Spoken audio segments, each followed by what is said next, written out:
সুপ্রিয় দর্শক, আমরা এখন চলে আসলাম একটা কূপে। এই যে দেখুন কূপ, এটা হচ্ছে কূপ, পানির কূপ। এই পানির কূপ, এটা দেখছেন, এটা হচ্ছে পানির কূপ। এটার মধ্যে কবুতরে বাসা বাঁধছে। ও যে দেখুন কবুতর বসে রয়েছে। এটা অনেক গভীর, এটা পাহাড়ের চিপায় এই কূপটা। তখনকার সময় এই কূপ থেকে সৌদিয়ানরা পানি উত্তোলন করে পানি খাইতো। আজ সেই কূপটা আমরা দেখতে আসলাম। আর সেই কূপটা হয়েছে পাহাড়ের চিপায়, যেখানে অবস্থান করতেছে কূপটা তৈরি করা হয়েছে।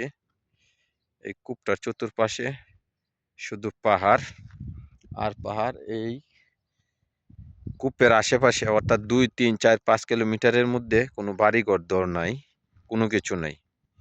বাড়িঘর বলতে গেলে কোনো কিছুই নেই। এগুলি আগাছা গাছ জন্মাইছে।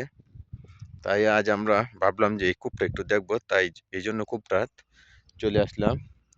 আর এখন বলদিয়ার লোকে এই কূপটার উপরে যেন মানুষ ক্ষতিগ্রস্ত না হয়, পানি যেন দূষণমুক্ত না হয়, নষ্ট না হয়, এই জন্য এই কূপটার লোহা দ্বারা বক্স তৈরি করে এটার উপরে ডাকনা বানায় লাইছে, ডাকনা তৈরি করছে।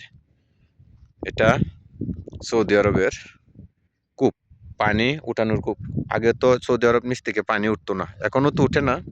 এখনো তো পানি, সাগরের পানি শোধন করে এই পানি পান করে, লাইনের পানি যাকে বলা হয়।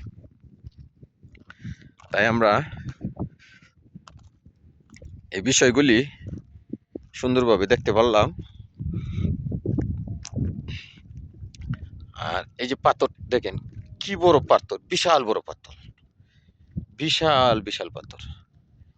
এই কানিটা একটু ভাঙছিল, ভাঙে এদিক দিয়ে গাড়ি যাওয়ার জন্য রাস্তা করছিল, তৈরি করছিল। তো বিশাল পাথর দেখেন। এগুলি গাছ এখন জন্মাইছে, আগে কিন্তু এই গাছগুলি জন্মাইতো না। আর এই যেদিকে তাকাবেন শুধু পাহাড় আর পাহাড়, পাহাড়, পাহাড়, পাহাড়, পাহাড় ছাড়া আর কিছুই নাই চতুর্পাশ। সবাই আমাদের ভিডিওটি বেশি বেশি করে দেখবেন এবং সাবস্ক্রাইব করে অন্যকে দেখার মতো সুযোগ করে দেবেন, শেয়ার করে দিবেন।